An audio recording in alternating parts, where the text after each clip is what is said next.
Hi guys, sa video ito, ituturo ko po sa inyo kung paano nga ba mag-block ng friend natin sa Facebook nang hindi niya nalalaman na blinak natin siya.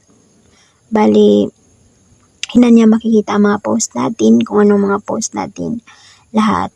Kaso magpag-message pa rin siya pero hindi na niya makikita lahat ng post natin. So ganito lang siya guys.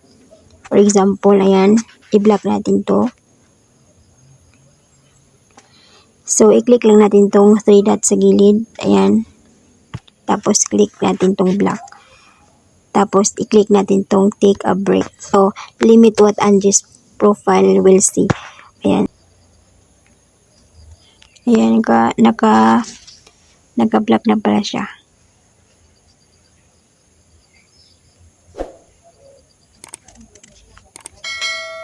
So, i-click natin tong go to news feed.